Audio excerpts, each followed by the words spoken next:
Now I have to teach on that.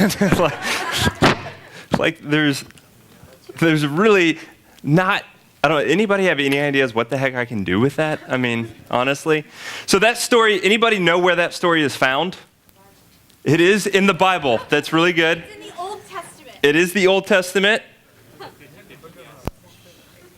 Is anybody shocked? Does anyone think we just made this up that wasn't actually in the Bible?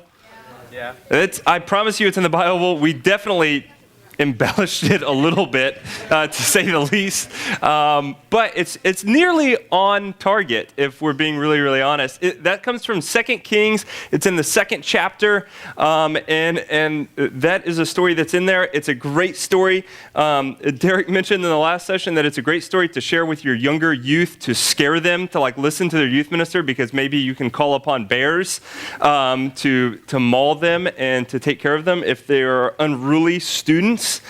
But it's one of those lesser known stories. And so I'm going to try to relate it to your life in some way. Here we go. All right, so I think that if we're going to really look at this passage and understand how it could possibly speak to us, we need to know what came right before this, right? Because that really, it's only about, 5 verses in the Bible? There's really not too much to it. But there's a story before it that I think that can speak into our lives a little bit and help us understand Elisha and what he was going through in his life and really what he was trying to do that can speak into us this evening. So to do that, real quick, I need, where's that microphone? Let's look at a Bible passage. The best way to do that is to get Grant to read it for us. So Grant, if you would kindly come up, we are going to be looking at 2 Kings chapter 2. Chapter 2, verses 1 through 9. Eventually, we're going to get there out of the Message version. Grant, are you awake? You went to prom last night, didn't you? I did. Very good. Okay. What time did you go to bed? About 4. Oh, whatever. Okay. So, Grant, I will stop you when I need to stop you, okay? Just before God took Elijah to heaven. Pause. Okay. So, what was the character that we saw in the story? Elisha. And he just said the name what? Elisha. Exactly. Okay, keep going. In a whirlwind, Elijah and Elisha were... Elisha. Elisha. Looks like Alicia. Could have been one of the names of the bear. Okay, keep going. We're on a walk out of Gilgal. Elijah said to... what is it? Elijah. Elisha, stay here. God has sent me on an errand to Bethel. Elisha said, not on your life. I'm not letting you out of my sight. So they both went to Bethel. All right, pause. All right, so something that you need to understand, Elijah was a prophet, right? So he knew all the things were going on. The Spirit of God had descended upon him. He had these crazy things going on in his life, and this is going to be hard for me. Elisha was following him. He was kind of next in line, and so he was following him. He was kind of a disciple of him, so he wanted to go wherever he went. And so Elisha is like, no, there's no way that I'm going to let Elijah get out of my sight. So he said, I'm following you wherever you go. Keep going, Grant. The guild of prophets at Bethel met Elisha and said, did you know that God is going to take your master away from you today? Yes, he said, I know it, but keep it quiet. Then Elijah said to Elisha, stay here. God has sent me on an errand to Jericho. Elisha said, not on your life. I'm not letting you out of my sight. So they both went to Jericho. All right, so follow the line. They've gone 2 places now. They're getting farther and farther away from whence they came. Keep going. The guild of prophets at Jericho came to Elisha and said, did you know that God is going to take your master away from you today? Yes, he said, I know it, but keep it quiet. There's a pattern. Then Elijah said to Elisha, stay here. God has sent me on an errand to the Jordan. Elisha said, not on your life. I'm not letting you out of my sight. And so the two of them went their way together. Meanwhile, 50 men from the guild of prophets gathered some distance away while the two of them stood at the Jordan. Elijah took his cloak, rolled it up, and hit the water with it. The river divided, and the two men walked through on dry land. All right, pause right there. Give it up for Grant. Thank you, Grant, for reading our passage and staying awake through it. So Elijah, the prophet, has Elisha following him, right?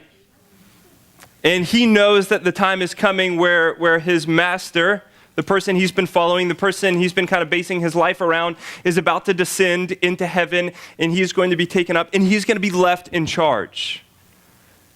And so he's following him around because he wants to soak up every moment that he can with his master. So he's following him around, and if you were kind of follow a map, it was like they kind of started here, and they kept getting further and further and further away from kind of their safe spot where they started. And the place where maybe they were kind of comfortable and where Elisha felt most comfortable in his life. And so they've kind of grown further and further away. And finally, it ends kind of like this and said, when they reached the other side, Elijah asked Elisha, what can I do to you or do for you before I'm taken from you? Ask anything. So anything right before I leave. And Elisha said, your life repeated in my life. I want to be a holy man just like you. The word of God for the people of God. So have you ever just like really, really wanted to be like someone? Like maybe when you were little, like you had somebody that you really looked up to, right? Like, and you wanted to almost emulate everything that they did. When I was really little, like for me, it was my cousin who was like 6 or 7 years older than me. And so he was just old enough that I thought everything he did was the coolest in the world, right? And I looked up to everything he did. Like I wanted to dress just like he did, and I wanted to do all the things that he did. And so I tried to do everything just like him. And then when I got a little bit older, and I was really, really playing baseball, I wanted to be just like Chipper Jones. Like Chipper Jones was my favorite baseball player, and I wore my baseball pants just like he did. Like I wore the same number he did. Like I wanted to do all the things just like he did. When I got a little bit older and I was in high school, there was like some older people than me that I was kind of like that. And then when I went to college, it's kind of like some of the older guys in my fraternity that I wanted to be like them. Then I started to mature more, and I thought I kind of had my head on straight because one of the things that I started doing was I wanted to be just like some pastors that I had seen come before me, and I wanted to act just like they did, and I wanted to lead just like they led their congregations and just like they led their youth groups. And so I kind of structured my life around living just like that person. So I kind of want to ask this evening is who would you like to follow? Like, are there people in your life that right now that you want to live just like? Like Elisha wanted to live just like Elijah, the person that came before him, because he had seen him do all these great things. We're going to talk more about his story in just a second. But I wonder this evening, young people, who's someone that you want to live just like? Is it somebody maybe that's in this room, maybe your small group leader, maybe one of your parents, or maybe one of your friends that's kind of come before you that you really want to emulate everything they've done? And believe me, there's some really great earthly people. There are some fathers that I've seen raise some students in this ministry, and I'm like, man, I would love to be a father like that one day. And I've kind of let that shape the vision that I have for myself in the future. The second question I have is that person that maybe you're thinking about worth following? Is that person worth emulating all of your actions, all of your life around? Remember at the beginning, towards the beginning of the semester, I talked and I taught about like Jesus in and Jesus out. Like are we listening to things worth listening to? Are we putting things in that are worth it?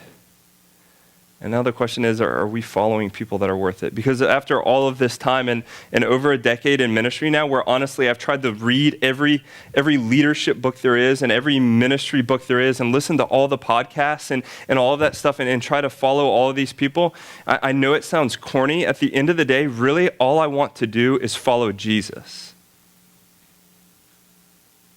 And I know that's like the pastor Jesus juke, like that we're supposed to say, right? It sounds corny, but I really just want to love Jesus in a way that radically changes the world. And I really think that like Elisha was so hell-bent on following the person who is anointed by God before him that he went on and did some awesome things. Now, here's the crazy thing. When you start following somebody that is anointed by God and changing things around, there's going to be people that want to oppose that. Remember when I said that they kind of started way over in this place and maybe kind of their comfort zone, and as he was following his master and going further and further away, they were really getting further away from kind of their safe zone of Christianity. And Derek talked about it in the last session about this place called Bethel, in which he faced these young youths.